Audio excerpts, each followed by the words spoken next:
नमस्कार, study IQ IAS Hindi में आप सभी लोगों का बहुत बहुत स्वागत है। और ये कार्यक्रम है बुक बैंक सीरीज, जिसमें हम लोग विपिन चंद्रा जी की मॉडर्न इंडियन हिस्ट्री यानी आधुनिक भारत के इतिहास की किताब को हम लोग पढ़ रहे हैं।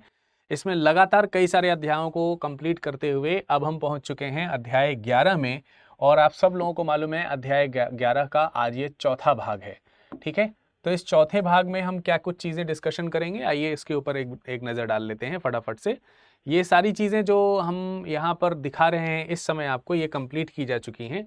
इसके बाद हम अगर देखें तो ये सारी चीज़ें कंप्लीट हो चुकी थी। हम जो भारतीय राष्ट्रीय आंदोलन है उसमें विकास में क्रांतिकारी राष्ट्रवाद की बात हम कर रहे हैं, भारतीय राष्ट्रीय कांग्रेस की हम बात कर रहे हैं, सांप्रदायिकता के विकास की बात करेंगे, और उसके आगे राष्ट्रवादी और प्रथम विशुद्ध, होम रूल लीग, इन सब चीज़ों की चर्चा आगे के सेशंस में होगी। तो आज जो है राष्ट्रवादिता के विकास के ऊपर हमारी चर्चा रहेगी, साथ ही साथ इंडियन नेशनल कांग्रेस के जो उग्र राष्ट्रवादी विचारधारा के जो लोग थे उनका किस प्रकार का योगदान था, और उनसे आगे जो संप्रदायवाद का जो समय आया उसके ऊपर थोड़ी सी व्याख्या आज रहेगी। व्याख्या MCQ बेस्ड रहेगी। और आज का सेशन करने से पहले हमें ये ध्यान रखना चाहिए कि हम एक इतिहास के स्टूडेंट हो रहे हैं, यहाँ पर पढ़ रहे हैं लगातार हिस्ट्री को। और जब कभी भी इतिहास को पढ़ा जाए तो किसी एक चीज़ को लेकर के बायस्ड होकर के नहीं पढ़ना चाहिए। एकदम न्यूट्रल होकर के अगर चीज़ों को समझने का प्रयास करेंगे तो ठीक तरह से समझ में आएगी। अदरवाइज संभावना ये हो जाएगी कि हम किसी एक चीज़ को ठीक तरीके से बोल पाएँ, या हो सकता है ना बोल पाएँ, या समझ पाएँ, या हो सकता है ना समझ पाएँ वगैरह। तो चलिए, आशा करते हैं कि आप सब लोग इस पॉइंट्स को ध्यान से समझेंगे, इन सारे पॉइंट्स को जो आज यहाँ डिस्कशन होने जा रहे हैं। MCQ के माध्यम से ही सारी चीज़ डिस्कशन करूँगा। इस किताब को पढ़ने के लिए जो क्वेश्चंस मैं आपको यहाँ पर बता रहा हूँ, इन क्वेश्चंस को आप ध्यान से सुनिए, जानिए, समझिए, और उसके बाद जो है इसको वापस से जा करके इस सेशन को करने के बाद एक बार किताब की रीडिंग ज़रूर करिए, तो आपको उसके पीछे के कॉन्सेप्ट समझ में आ जाएंगे, याद करने की ज़रूरत नहीं पड़ेगी।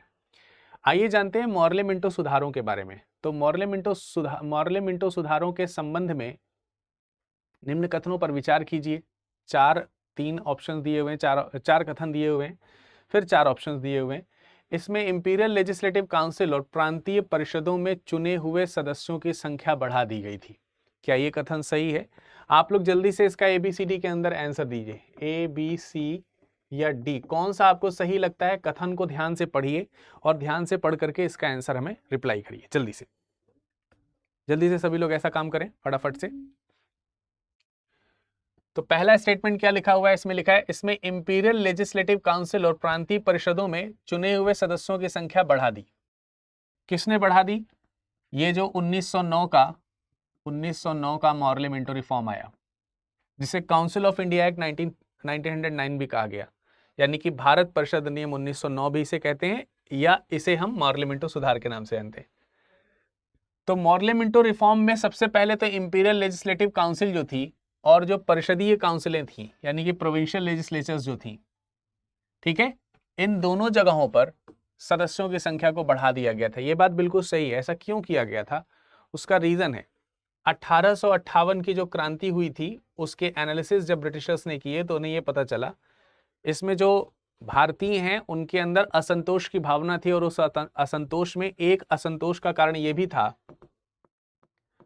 जो असंतोष का कारण था, उस असंतोष के कारण में एक कारण यह भी था कि भारतीयों को जो विधि से संबंधित, विधि बनाने से संबंधित जो संस्थाएं हैं, और उस समय संस्थाएं कौन कौन सी विधि से बनाने से संबंधित? प्रांतों में प्रांतीय परिषद और लेजिस्लेटिव काउंसिल्स वगैरह जो थी वो सब, सेंट्रल लेजिस्लेटिव काउंसिल्स, उनमें सही तरीके का प्रतिनिधित्व नहीं था।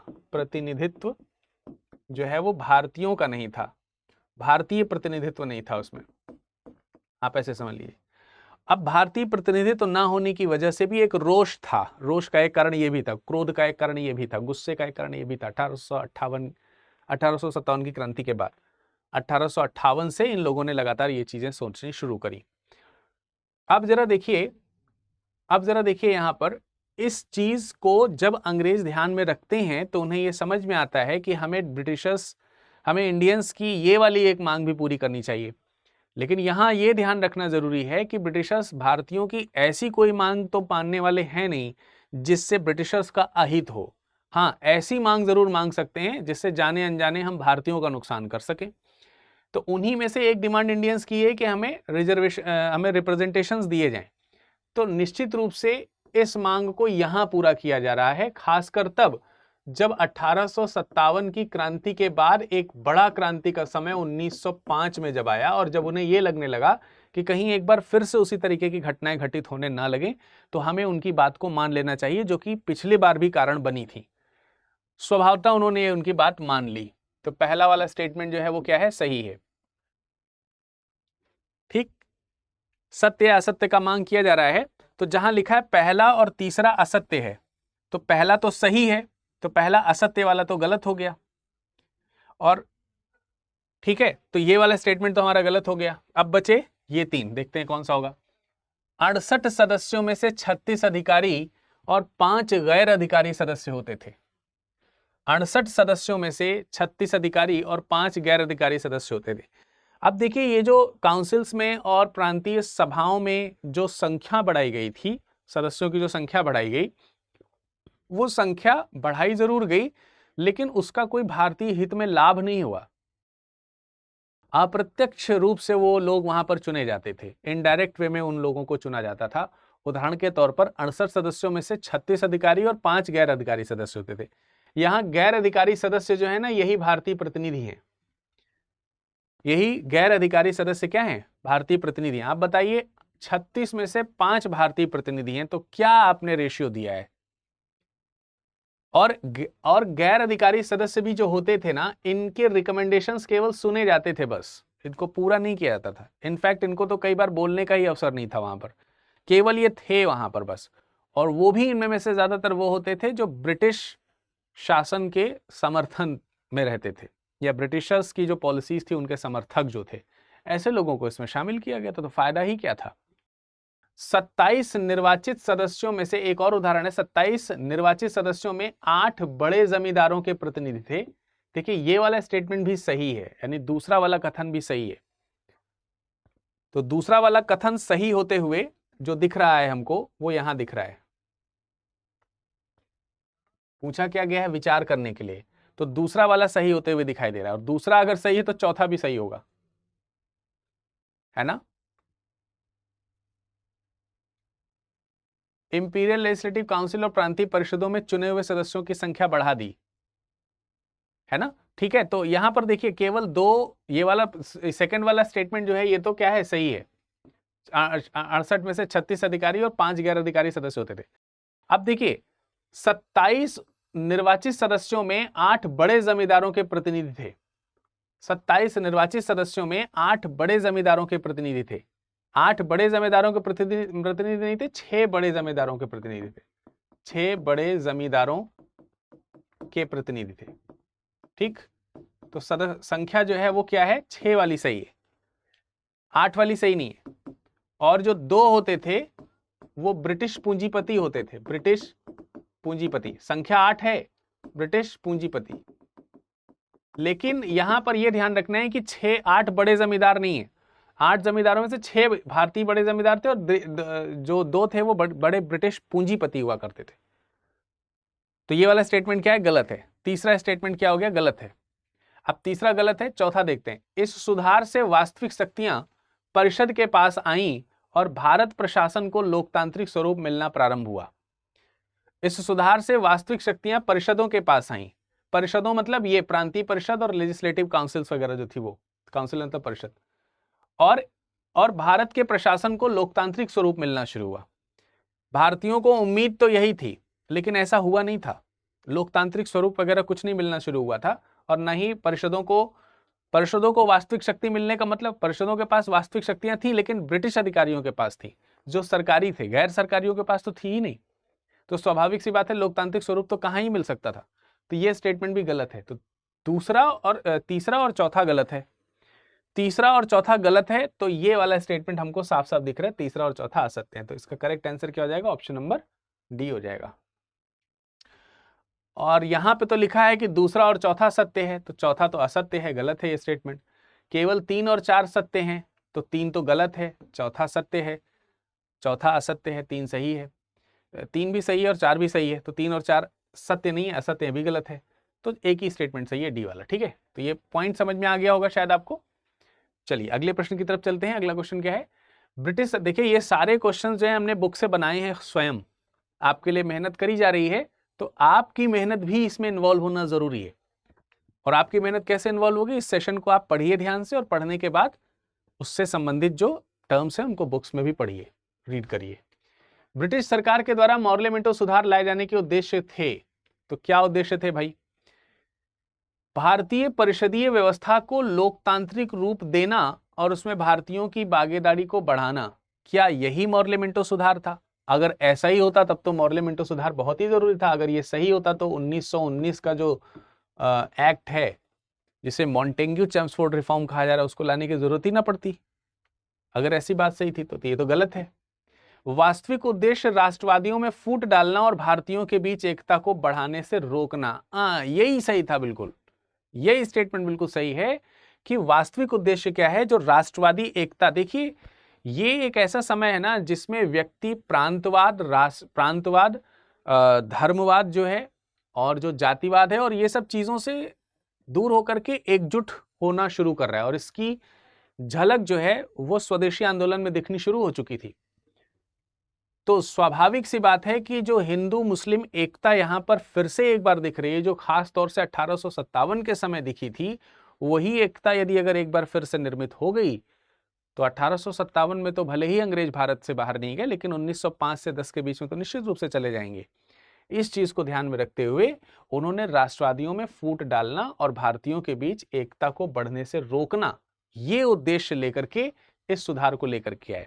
देखिए सुधार का मतलब यहां पर यह था कि उन्होंने कहा कि हम पार्लियामेंटो, जो दोनों लोग हैं वो ये कह रहे हैं कि हम आप लोगों की डिमांड के अकॉर्डिंग यहां पर ये एक्ट लेकर के आ रहे हैं। जैसे एक डिमांड क्या थी कि आप भारतीय प्रतिनिधित्व को बढ़ाएं, भारतीय प्रतिनिधित्व को क्या करें? बढ़ाएं। अब कहां बढ़ाएं? लेजिस्लेचर्स में। तो लेजिस्लेचर्स में बढ़ाया, लेकिन नाम मात्र का बढ़ाया, नाम मात्र का, और कह के आ रहे हैं कि हम, आप लोग डिमांड कर रहे तो हम बढ़ा रहे हैं। दूसरा क्या किया, उसमें भी ऐसे लोगों को रखा जैसे बड़े उद्योगपति हैं, पूंजीपति हैं, जो कह सकते हैं कि लैंडलॉर्ड्स हैं, उन लोगों को रखा, और ये लोग तो हमेशा ब्रिटिश हितकारी हुआ करते थे। तो स्वाभाविक सी बात है ऐसी डिमांड्स को ऐसी तरह से पूरा किया गया थे, लेकिन भारतीय ही, क्योंकि आपने ये कहा था, ये थोड़ी कहा कि भारतीयों में भी इस तरीके के लोगों को रखना है, तो उनको जिनकी मर्जी करी तो उनको रख लिया उन्होंने। दूसरा एक डिमांड क्रिएट हो रही थी धीरे धीरे कि मुस्लिम्स ये चाहते थे, उस समय के मुसलमान जो लोग थे उनमें में से कुछ मुसलमान ऐसे थे जो ये चाहते थे कि उनका जो, क्योंकि 1906 में क्या बन चुका था, 1906 में आपको मालूम है कि जो आपकी मुस्लिम लीग है उसका गठन हो चुका है ढाका में। तो अब मुस्लिम लीग की तरफ से डिमांड भी आ रही है कि हमको अपना अलग सेपरेट लेजिस्लेचर चाहिए। तो ये तो मुस्लिम्स जो हैं वो कौन है? वो भारतीय ही तो हैं।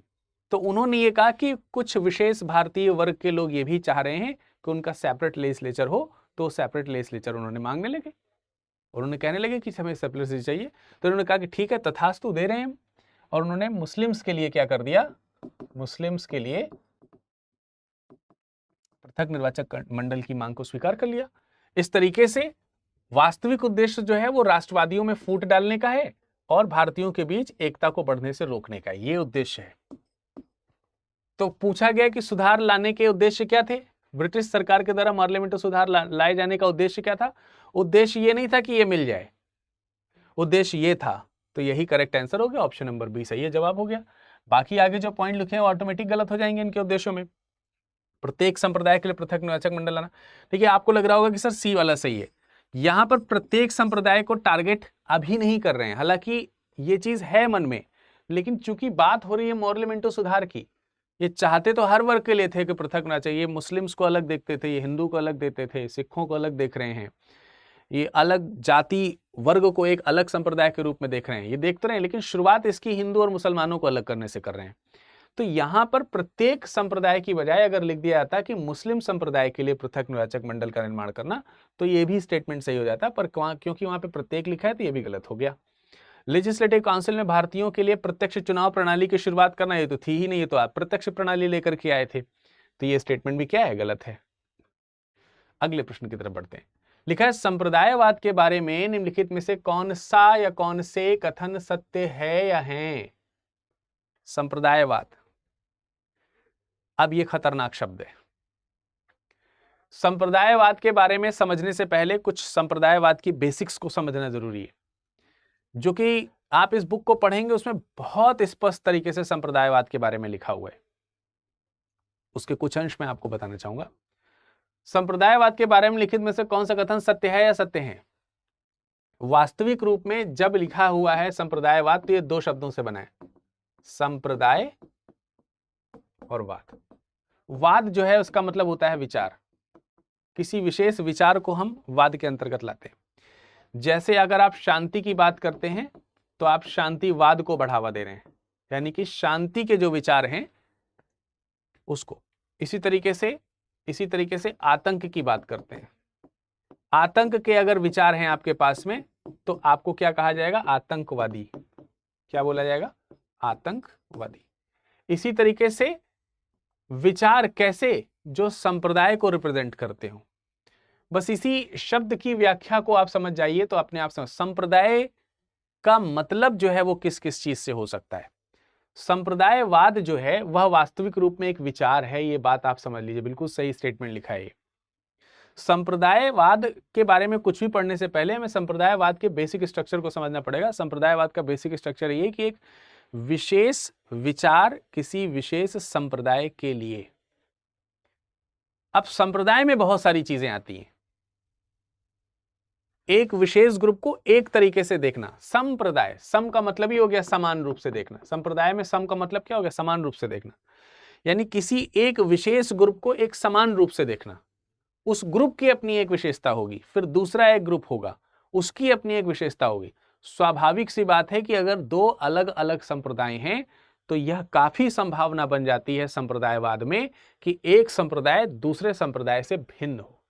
अगर भिन्न होगा तभी तो दो अलग अलग संप्रदाय होंगे, अन्यथा उनमें एक ही जैसे गुण दिखेंगे, और जब एक ही जैसे गुण दिखेंगे तो वो तो एक ही संप्रदाय हो गया। तो संप्रदाय का मतलब ही है कि एक तरीके के विचार एक जगह पर रखना। समझ में आ रही बात?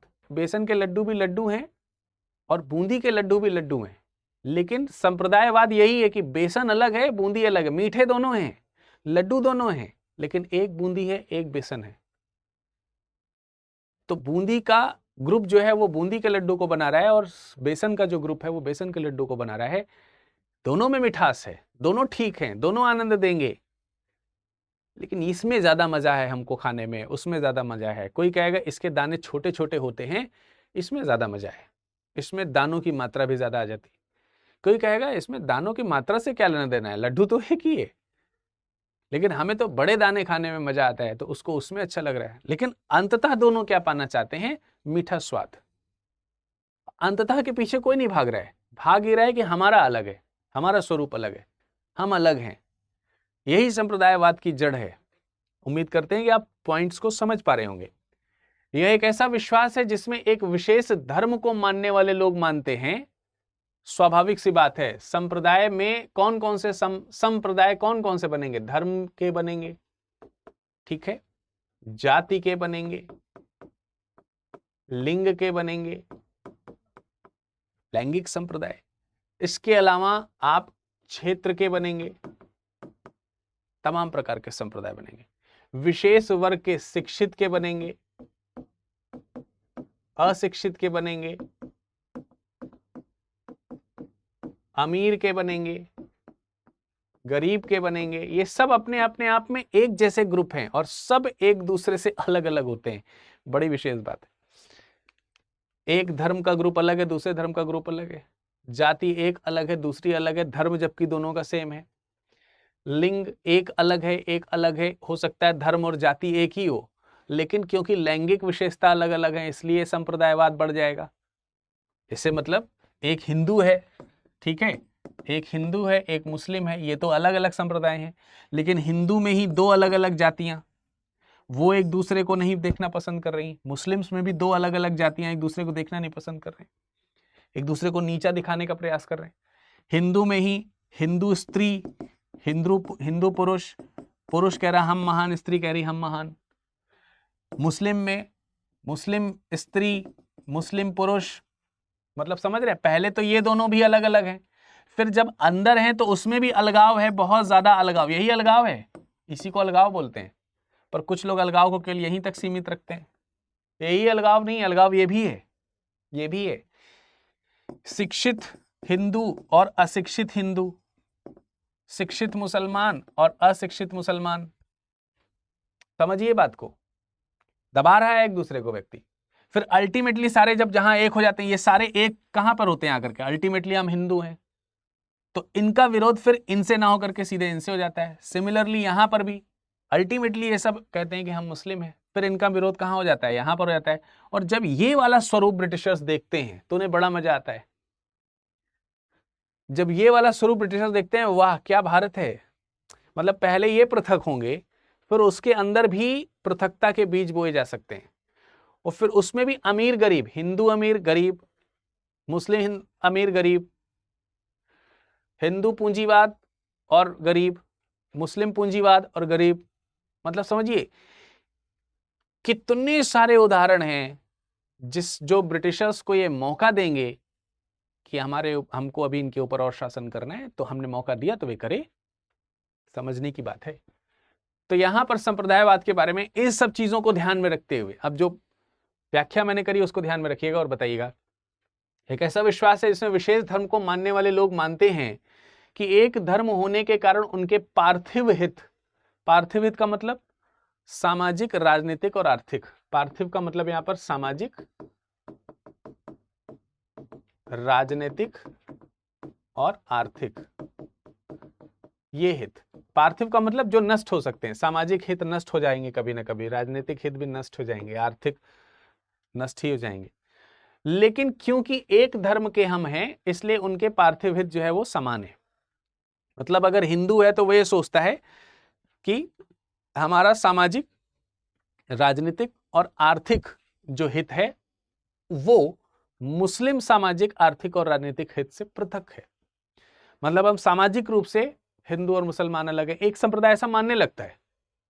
तो संप्रदायवाद के विचार में यह भी सही है, जब संप्रदायवाद पनपता है ना तो यह भी पनप जाता है।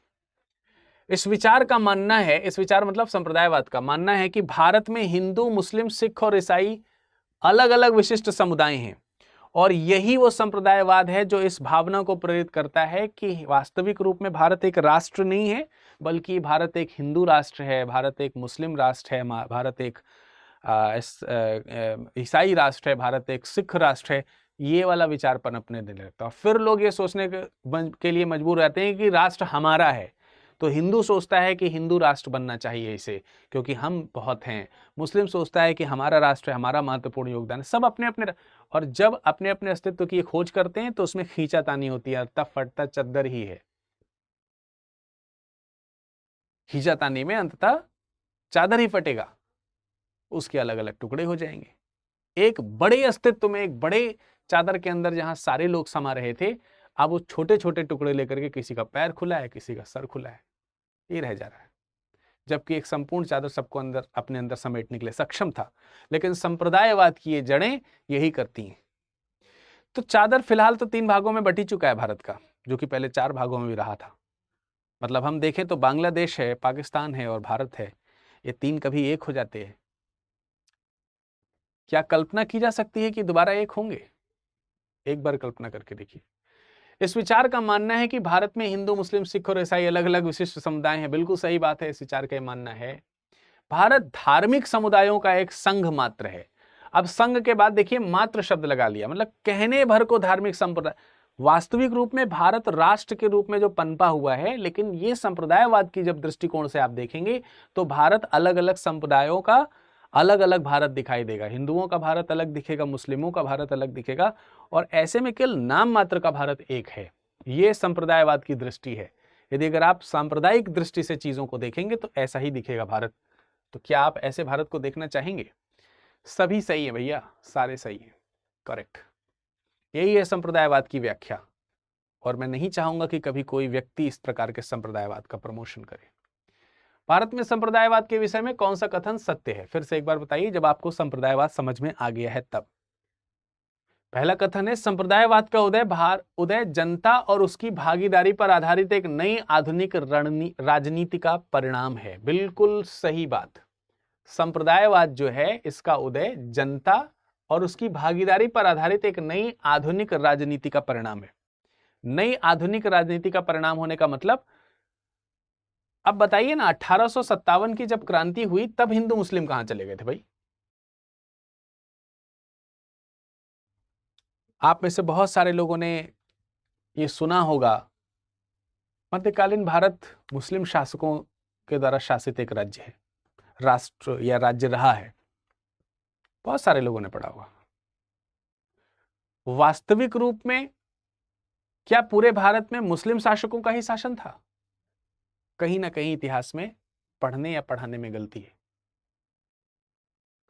और जब हम ये भांपना शुरू कर देते हैं कि हमारे ऊपर तो मुस्लिम शासकों का शासन था जो हमारे ऊपर अत्याचार करते थे, तो फिर हमें उस पर्टिकुलर मध्यकालीन भारत से घृणा होने लगती है। और जब घृणा होने लगती है तो एक विशेष संप्रदाय को हम उसके लिए दोषी मानना शुरू कर देते हैं। फिर उस संप्रदाय के रिप्रेजेंटेटिव्स जो होते हैं उनके प्रति रोष या दोष आने लगता है हमारे मन में। यह संप्रदायवाद के कारण आता है। वास्तविक रूप से इस दृष्टिकोण से ना देखा जाए तो हमें क्या देखने को मिलेगा? ये भारत में ही नहीं, हर जगह के मध्यकाल का इतिहास है, हर जगह ऐसा ही हुआ है, इसमें कोई नई बात नहीं है। और दूसरी बात भी हम ये समझाने का प्रयास करते हैं जब यहां पर कि जैसे कि हम ये देखते हैं कि क्या उस समय हिंदू शासक नहीं थे? और क्या हमेशा भारत पे मुस्लिम शासकों ने ही अत्याचार किया है, हिंदू शासकों ने अत्याचार नहीं किया है? या कौन से ऐसे शासक थे जो अपने कुछ एक को छोड़ करके, कुछ अपवादों को छोड़ करके, अधिकतर तो अपने धर्म की आड़ में वास्तविक रूप में जनता का शोषण ही करते थे, चाहे वो आर्थिक रूप से हो, चाहे वो धार्मिक रूप से हो, चाहे सामाजिक रूप से हो। उनके अपने हित स्वयं के आगे होते थे, लेकिन दिखाते वो थे कि हम फला संप्रदाय के हैं और फला के लिए हितकारी हैं और उसके लिए अहितकारी। लेकिन जबकि परेशानी आम जनता के रूप में सभी संप्रदाय के लोगों को होती थी, चाहे विशेष संप्रदाय का व्यक्ति कोई भी शासन कर रहा हो। अधिकतर कुछ एक शासकों को छोड़ दिया जाए जो हितकारी थे, लोक हितकारी, वो हिंदुओं में भी और वो मुसलमानों में भी। लेकिन यही बात है ना, संप्रदायवाद का उदय जो हो रहा है ये आधुनिक भागीदारी पर हो रहा है, नई और आधुनिक राजनीति का परिणाम है। अब सोचना शुरू कर रहे हैं लोग, और ये सोचना अब क्यों शुरू कर रहे हैं? क्योंकि इसमें अंग्रेजों का योगदान है। अंग्रेज बता रहे हैं कि ऐसा हो रहा है, इसलिए ऐसा है। स्टेटमेंट सही है। 1870 के दशक के पहले, 1870 का दशक क्यों लिया जा रहा है? क्योंकि इसके बाद ही तो आप समझ रहे हैं ना, कांग्रेस का आना शुरू हो जाता है, ब्रिटिशर्स के इन्वॉल्वमेंट जो है वो बढ़ जाते हैं मुस्लिम्स को भड़काने के लिए against the Hindu and Hindu thoughts. लेकिन उसके पहले क्या है? 1870 के दशक के पहले तक शायद ही किसी सांप्रदायिक विचार और सांप्रदायिक राजनीति का अस्तित्व न रहा हो। अस्तित्व ना रहा हो में ना शब्द, एक छोटा सा शब्द जो है ये पूरे स्टेटमेंट को गलत कर दे रहा है। 1870 के दशक के पहले तक शायद ही किसी सांप्रदायिक विचार और सांप्रदायिक राजनीति का अस्तित्व रहा हो, ये मैं कह सकता हूं। सांप्रदायिक विचार पहले नहीं देखने को मिलते थे, ये ज्यादा कब देखने को मिल जाते हैं?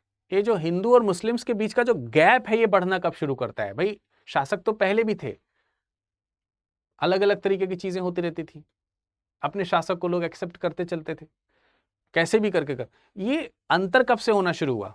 जब एक विशेष वर्ग अशिक्षित रह गया, जब एक विशेष वर्ग शिक्षित रह गया, जब एक विशेष वर्ग किसी व्यक्ति किसी के इन्फ्लुएंस में आना शुरू कर दिया। तो 1870 के दशक के पहले तक शायद ही कोई सांप्रदायिक विचारधारा और सांप्रदायिक राजनीति का अस्तित्व रहा हो।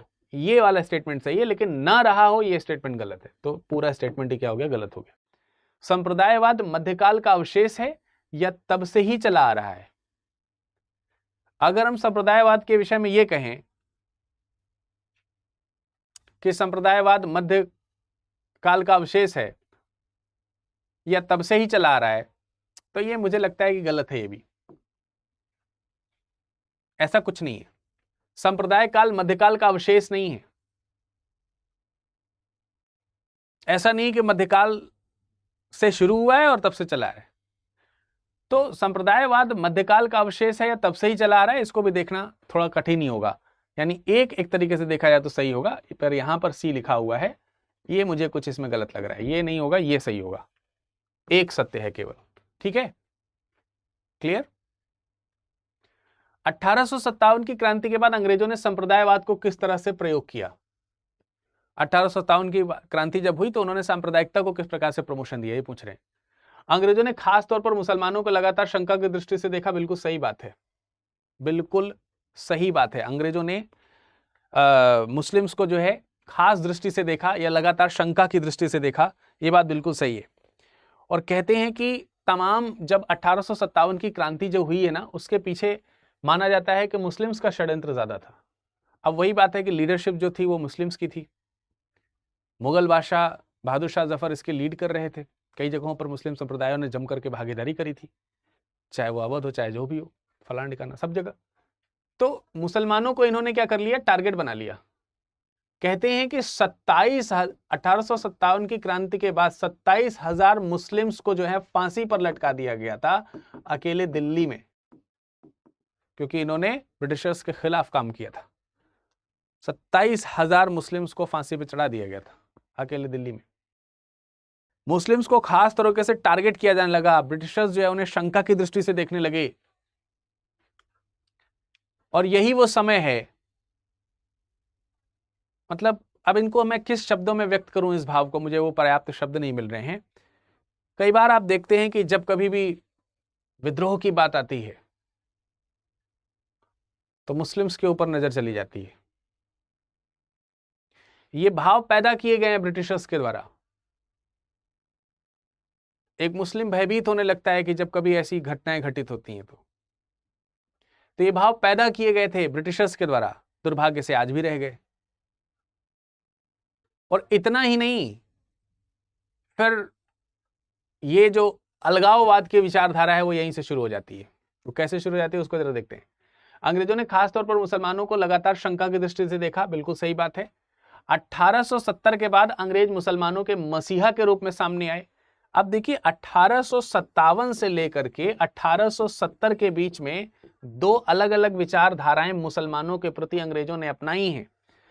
1870 से पहले वो लगातार प्रताड़ित कर रहे हैं, मुसलमानों को टारगेट कर रहे हैं, शंका की दृष्टि से देख रहे हैं, यही उग्रवादी हो सकता था, यही इसी ने ही जो है भड़काया होगा क्रांति को, ये हमारे ब्रिटिश, मतलब समझ रहे हैं ना, ब्रिटिशर्स के लिए खतरा है, ऐसा क्रांति करने में ये माहिर हैं वगैरह वगैरह, अशिक्षित हैं, तमाम सारी चीजें, ये सब चीजें उन्होंने लॉन्च करी हैं।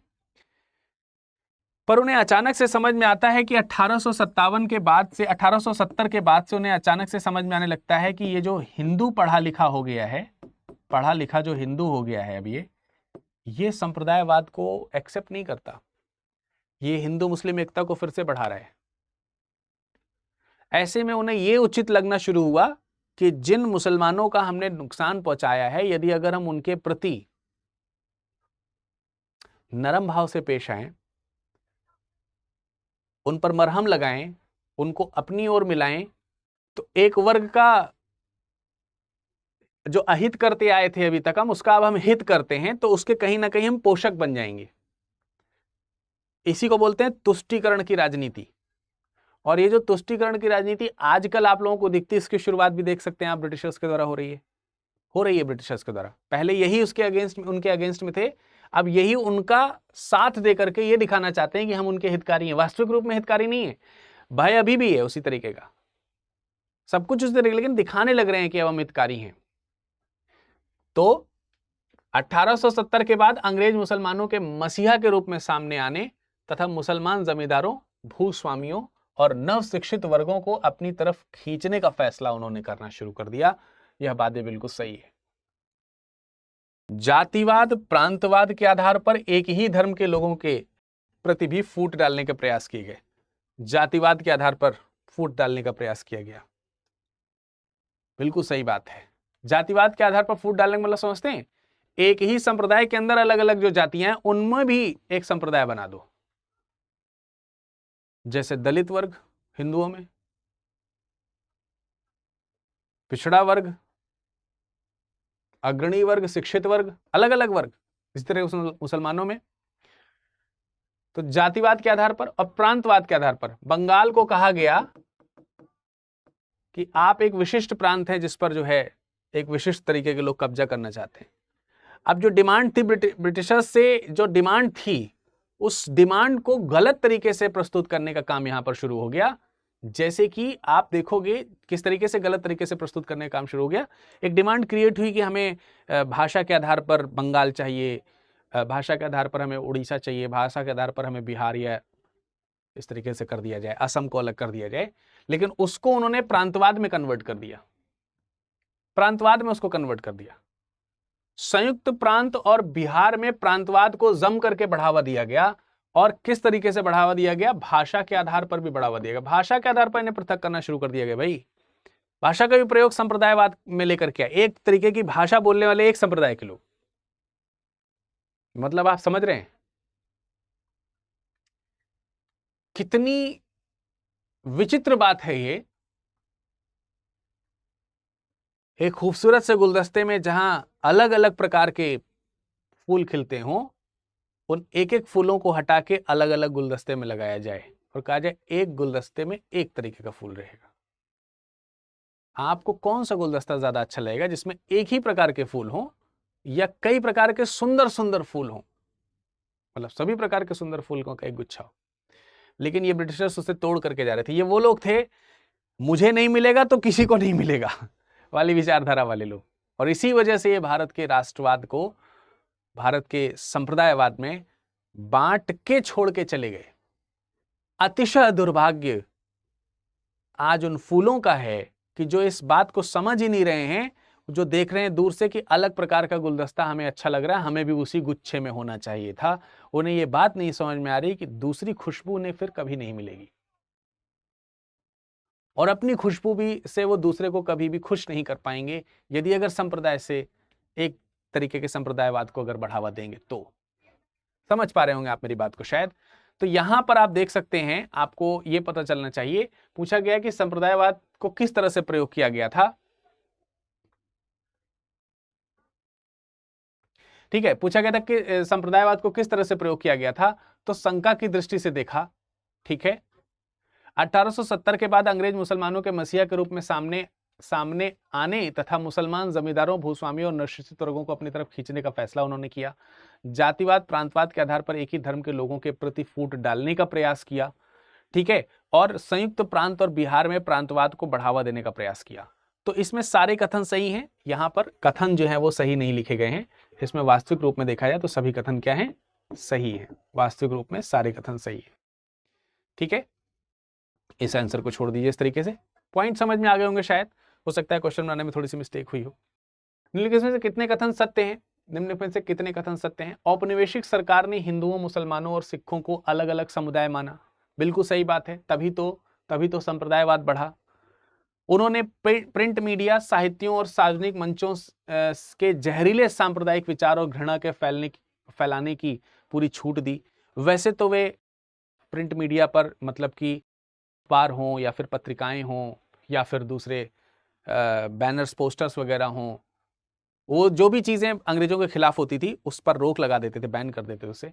लेकिन ऐसे चीजों को बैन नहीं करते थे जो आपस में इन लोगों को बांटती हों, घृणा फैलाती हूं, सांप्रदायिक विचारों को बढ़ावा देती हूं। तो भी बिल्कुल सही बात है। धार्मिक अलगाववाद की प्रवृत्ति के विकास में सैयद अहमद खान की महत्वपूर्ण भूमिका रही है। सैयद अहमद खान के बारे में अगर हम कहते हैं तो वास्तविक रूप में अगर देखा जाए तो ये एक बड़े सुधारवादी थे। बड़े क्या थे? सुधारवादी थे। और सुधारवादी किस रूप में? जो मुस्लिम्स हैं उनमें अशिक्षा का जो भाव था, इस अशिक्षा के भाव को इन्होंने समाप्त किया है, शिक्षा के भाव में कन्वर्ट किया है। लेकिन दुर्भाग्य की बात यह थी कि वो अपने अंतिम समय में बहुत ही अलगाववादी विचारधारा के हो गए थे। और ये कि जो उस समय के राष्ट्रवादी, उग्र राष्ट्रवाद की जो भावना प्रेरित हो रही थी, उस उग्र राष्ट्रवाद की भावना से अपने संप्रदाय के लोगों को अलग थलग करने की शिक्षा देने लगे थे। मसलन यहां पे ये कहा जा सकता है कि यहां से मुस्लिम अलगाववाद की जो प्रक्रिया है उसकी शुरुआत इनके विचारों से हो जाती है। दुर्भाग्यतः ये फिर विचार कभी रुकने नहीं पाए और अंततः परिणित हुए हैं हिंदुस्तान से एक मुस्लिम राष्ट्र की पहचान में, पाकिस्तान को अलग करने को लेकर के। तो यहां पर आप देख पा रहे हैं कि इस रिस्पेक्ट में सारे कथन सही हैं। ठीक है, यहाँ पर जो पॉइंट्स लिखे हैं ये सारे के सारे सही हैं। आधुनिक भारत में मुसलमानों में सांप्रदायिक और अलगाववादी विचार प्रवृत्ति के विकसित होने के कारण क्या थे? क्यों मुस्लिम्स, अब ये विचार विकसित हुए तो क्यों हुए, कैसे हो गए भाई, क्या कारण थे? पहला, शिक्षा, व्यापार और उद्योगों में मुसलमानों का तुलनात्मक पिछड़ापन। बिल्कुल सही बात है। अगर हम उस समय 18वीं 19वीं शताब्दी के अंत और या उस समय के पूरे इतिहास को देख रहे हैं जो आधुनिक भारत को गठित कर रहा है, उस समय जो मुस्लिम्स की जो स्थिति है वो शैक्षिक रूप से बहुत पिछड़े हैं, व्यापार में बहुत पिछड़े, उद्योगों में बहुत पिछड़े हैं। ब्रिटिशर्स का कहने को इनको साथ मिलता था, और कब मिलता था? जब उन्हें हिंदू के अगेंस्ट में कोई काम करना हो या विशेष संप्रदाय के अगेंस्ट में, तब ब्रिटिशर्स का साथ बहुत मिलता था। मसलन मुस्लिम लीग की जब इन्होंने डिमांड करी, तुरंत एक्सेप्ट कर लिया गया, तुरंत एक्सेप्ट कर लिया गया। ये वो बात थी जो उन्हें कांग्रेस से स्प्लिट करने के लिए मजबूर कर रही थी। तो ये तो चाहते थे कि कांग्रेस टूट जाए, क्योंकि कांग्रेसियों ने इनके लिए अति कर दी थी, तो चाहते ही थे कि टूट जाए। तो ऐसी बात को तुरंत एक्सेप्ट कर दिया। साथ ही साथ इससे हिंदू और मुसलमानों को अलग करने में भी आसानी हो रही थी। तो ऐसी चीजों को तुरंत मान जाते थे। तो शिक्षा, व्यापार और उद्योगों में मुसलमानों के तुलनात्मक तौर से पिछड़ापन था। 19वीं सदी के पहले 70 वर्षों तक उच्च वर्ग के मुसलमान बहुत ब्रिटिश विरोधी, रूढ़िवादी और आधुनिक शिक्षा के दुश्मन थे। बिल्कुल सही बात है। 19वीं शताब्दी के पहले के जो 70 वर्ष हैं, अगर हम बात करते हैं, तो मुस्लिम्स जो हैं वो चेंज नहीं होना चाह रहे। उन्हें अपने रूढ़िवादी जो विचार हैं उस पर पूरा यकीन है कि वो सत्य है, वो सही है। तो ब्रिटिश विरोधी थे, वो रूढ़िवादी भी थे और आधुनिक शिक्षा के दुश्मन थे। इसी शिक्षा को सही करने के लिए सर सैयद अहमद खान ने बीड़ा उठाया था, जिसमें वो सफल भी हुए थे। लेकिन दिक्कत यही हुई कि बाद में बहुत ज्यादा सांप्रदायिक हो गए। मुसलमानों में शिक्षित लोगों का भाग हिंदुओं, पारसियों और ईसाइयों की संख्या में कम रहा था। इनकी तुलना में अगर हम देखें तो हिंदू अधिक शिक्षित थे, रूढ़िवादिता धीरे धीरे कम हो रही थी, उसको एक्सेप्ट भी कर रहे थे। ईसाइयों में भी ये प्रवृत्ति देखी जा रही थी, सिखों में भी प्रवृत्ति देखी जा रही थी, पारसियों में भी ये प्रवृत्ति देखी जा रही थी। लेकिन मुस्लिम्स में ये प्रवृत्ति डेवलप नहीं हो रही थी, वे रूढ़िवादी के रूढ़िवादी ही बने रहे। मुस्लिम समुदाय के जो बड़े लोग थे वो बड़े पूंजीपति थे और वो ब्रिटिशर्स की पॉलिसीज को फॉलो करते थे या उनको एक्सेप्ट करते थे। तो यहां पर देखा जाए तो ये सारे के सारे स्टेटमेंट जो है वो क्या है, सही। ऑप्शन नंबर डी सही है इसका जवाब। सांप्रदायिकता के प्रचार में 19वीं शताब्दी के अंत में और 20वीं शताब्दी के प्रारंभ में भारत में इतिहास की शिक्षा का किस प्रकार से योगदान रहा? इतिहास की शिक्षा का, इतिहासकार जो थे उनका भी योगदान रहा था इस चीज में कि वो संप्रदायवाद को बढ़ावा दे सकते। और संप्रदायवाद को बढ़ावा देने के लिए इतिहास का सहारा किस तरीके से लिया गया? मध्यकालीन इतिहास जो है उसको विशेष रूप से प्रस्तुत किया गया, विशेष संप्रदाय के नाम पर प्रस्तुत किया गया। इससे दो अलग अलग संप्रदायों के बीच में, धर्मों के बीच में एक विशेष संप्रदाय का विकास होना शुरू हुआ। कॉलेजों में ब्रिटिश इतिहासकारों और उनका अनुकरण करने वाले भारतीय इतिहासकारों ने भारतीय इतिहास के मध्यकाल को मुस्लिम काल बताया। और ये हम लोग आज तक भी पढ़ते आते हैं। इतिहासकारों ने बताया कि भारतीय समाज और संस्कृति प्राचीन काल में महानता और आदर्श की ऊंचाइयों पर विराजमान थी। मतलब जो कुरीतियां आज देखने को मिल रही हैं, उस समय के लोग ये बताते थे कि प्राचीन समय में बहुत अच्छी चीजें थी। प्राचीन समय में भी रूढ़िवादिता थी ना, अशिक्षावाद था। वैदिक काल में, प्राचीन वैदिक काल या प्रारंभिक वैदिक काल के तुरंत बाद के काल को अगर हम देखेंगे तो भी प्राचीन भारत में आएगा, और उस समय कुरीतियां जन्म ले चुकी थी। लेकिन यहां यही बताया जा रहा है कि ये वाला जो समय है वो प्राचीन भारतीय इतिहास की तुलना में ज्यादा खराब हो चुका है। तो इसको मोल्ड कर गया है कि पहले की जो भारतीय समाज है वो भारतीय समाज और संस्कृति प्राचीन काल में महानता और आदर्श की ऊंचाइयों पर था, जो कि गिर गया।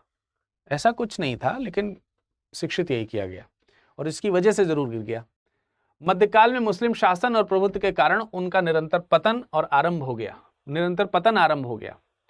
क्योंकि इन लोगों ने शासन किया, इसीलिए मध्यकालीन इतिहास और उसके बाद की जो डिक्लाइन है वो शुरू हुए और ब्रिटिशर्स भारत आए और इन्होंने देश को बर्बाद किया। तो ये सारे आरोप जो है वो लगाए जाने शुरू करे। लेकिन दिक्कत ये है कि ये कौन है, ये कौन से भारतीय हैं, ये कौन से भारतीय इतिहासकार हैं? वो जो अनुकरण कर रहे हैं किनका? ब्रिटिश इतिहासकारों का। ऐसी चीजें कॉलेजों में पढ़ाई जाने लगी और दुर्भाग्य से आगे यही हमारी शिक्षा नीति में फॉलो हो गई, यही शिक्षा की नीतियों में उसको फॉलो किया जाने लगा। अरे दिक्कत यहीं पे आ गई। ठीक है, तो करेक्ट आंसर यहां पर क्या है? Option number D. ये सारी बातें सही लिखी हैं इसमें। ठीक है, उग्र राष्ट्रवादियों के संबंध में निम्नलिखित विचारों पर गौर कीजिए और बताइए कि कौन सा गलत है। उग्र राष्ट्रवाद राष्ट्रीय एकता के विकास की दृष्टि से यह एक पिछड़ा हुआ कदम था। बिल्कुल सही बात है। अन्य मामलों में तो उग्र राष्ट्रवाद बहुत आगे था, लेकिन अगर हम राष्ट्रीय एकता को डेवलप करने की बात करते हैं तो ये उग्र राष्ट्रवाद इसमें सफल नहीं हो पाया। उसका कारण संप्रदायवाद था। इसके अलावा जो नरमपंथी थे वो भी इनका साथ नहीं दे रहे थे। तो राष्ट्रीय एकता कैसे बन सकती थी? जैसे उग्र राष्ट्रवादी विचारधाराओं से सर सैयद अहमद खान ने अपने आप को अलग कर लिया था, तो एक नहीं हो पाए। तो ये सही है। उग्र राष्ट्रवादियों के भाषण और लेखन धार्मिक रंगत में रंगे हुए होते थे, ये बात भी बिल्कुल सही बात है। उग्र राष्ट्रवादियों ने मध्यकालीन भारतीय संस्कृति को नकार कर प्राचीन भारतीय संस्कृति पर जोर दिया, बिल्कुल सही बात है। उग्र राष्ट्रवादी मुस्लिम विरोधी या पूरी तरीके से सांप्रदायिकवादी थे, ये नहीं कहा जा सकता है। ये सब चीजें सही होने के बावजूद भी हम ये वाला स्टेटमेंट सही नहीं मान सकते, तो ये तो गलत है। अब देखिए, उग्र राष्ट्रवादियों की बात करते हैं, जैसे तिलक की बात करते हैं, तो उन्होंने क्या किया? उन्होंने महाराष्ट्र में गणेश पूजन शुरू कर दिया, शिवाजी की पूजा करनी शुरू करा दी। बंगाल में जब पंग भंग विरोधी आंदोलन शुरू किया गया तो लोगों ने गंगा में डुबकी लगा करके इस आंदोलन की शुरुआत करी। उग्र राष्ट्रवादी जब क्रांति करते थे तो काली माता की पूजा करते थे और फिर क्रांति की शुरुआत करते थे। ऐसे में आप कैसे एक्सेप्ट कर सकते हैं कि आपके इस आंदोलन में एक मुस्लिम भी साथ देगा? क्योंकि उनके इस धर्म में तो इन सब चीजों को माना नहीं जाता। मतलब आप उग्रवाद की शुरुआत, उग्र राष्ट्रवाद की शुरुआत कर रहे हैं गणेश जी की पूजा करके, और आप उम्मीद रखते हैं कि उसमें मुस्लिम भी साथ देंगे, तो कैसे साथ देंगे? उग्र राष्ट्रवाद में आप महाराष्ट्र में अगर हम बात करते हैं तो वहां पर शिवाजी उत्सव जो है मनाया जा रहा है, शिवाजी का उत्सव मनाया जा रहा है। तो आप एक मुस्लिम से कैसे एक्सपेक्ट कर सकते हैं कि वो इसमें शामिल होंगे? गंगा में डुबकी क्यों लगाएंगे वो? भारत माता की जय, भारत माता, भारत को माता, माता राष्ट्रवाद को धर्म क्यों मानेगा कोई? आप मान रहे हैं तो वही क्यों माने? मतलब इस तरीके के विचार वहां पे आने संभव होने शुरू हुए। तो ये जो दैवीय रूप है, ये अगर किसी को स्पष्ट नहीं है तो वो उसको नहीं ले रहा था, इसलिए माना गया कि वहां पर चीजें एक नहीं हो रही हैं। लेकिन इसकी वजह से हिंदू और मुसलमान क्या सच में अलग हो गए? बड़ा ही एक सुविचार है यहां पर। इतना होने के बावजूद भी हिंदू और मुस्लिम एक हैं, विचार एक है, राष्ट्र एक बन रहा है, राष्ट्रवाद फिर भी टूटा नहीं। तो वही चीज लास्ट में लिखी, उग्र राष्ट्रवादी मुस्लिम विरोधी या पूरी तरीके से संप्रदायवादी थे, ऐसा सही नहीं है। ये अपने एक विचार थे। ये इस बात को शो कर रहा है, मतलब जब बंगाल विरोधी आंदोलन हो रहे हैं तो एक जगह जहां व्यक्ति जो गंगा स्नान में शामिल नहीं हो सकता है और एक व्यक्ति जिसे ये लगता है कि हम गंगा में प्रतिज्ञा लेकर के शुरू करेंगे तो ठीक होगा, ये दो अलग अलग विचारधारा के लोग भी एक ही थे। ये सुंदर स्पष्टता तो कहीं नहीं मिल सकती ना, ये सुंदर स्पष्टता कहीं नहीं मिल सकती। तो सिंपल सी बात है, यहां पर हमको पता चल रहा है कि चौथा वाला स्टेटमेंट गलत है, बाकी सारे स्टेटमेंट क्या है? सही है। इनको ध्यान से समझना होगा। बायस्ड होके समझोगे तो नहीं समझ में आएगा भाई, फिर शब्दों में कमियां दिखेंगी आपको, मेरे भी और किताब के लेखक जो है उनमें, उनके शब्दों में भी कमियां दिखेंगी। तो मैं तो जो एक्सप्लेन कर रहा हूं वो किताब में लिखी हुई बातों को एक्सप्लेन कर रहा हूं, अलग से नहीं एक्सप्लेन कर रहा हूं। लेकिन इनको समझने के लिए आपको न्यूट्रल होना पड़ेगा। आप हिंदू और मुस्लिम होकर के नहीं सीख सकते इन चीजों को, आप एक इतिहास का स्टूडेंट होकर के सीख सकते हैं। ठीक है, आशा करते हैं आज का जो ये लेक्चर है ये आपको समझ में आया होगा। इसकी PDF आपको हमेशा की तरह यहाँ से या फिर यहाँ से प्राप्त हो जाएगी, दोनों एक ही है। आप चाहे स्कैन कर लें या फिर लिंक से डायरेक्टली लें। इसके अलावा आप हमें सोशल मीडिया और फेसबुक पे जरूर फॉलो कर सकते हैं, फेसबुक या इंस्टाग्राम वगैरह पे, ट्विटर पर भी हूँ इसी नाम से। मुलाकात करेंगे अगले सत्र में, अगला चैप्टर लेकर के, अगले विचार लेकर के। तब तक आप इसको अच्छे से पढ़िए, रिवाइज करिए, और साथ ही साथ अगर आपने अभी तक हमारे इस चैनल को सब्सक्राइब नहीं किया है तो जल्दी से जल्दी सब्सक्राइब करिए और अपने मित्रों को भी बताइए।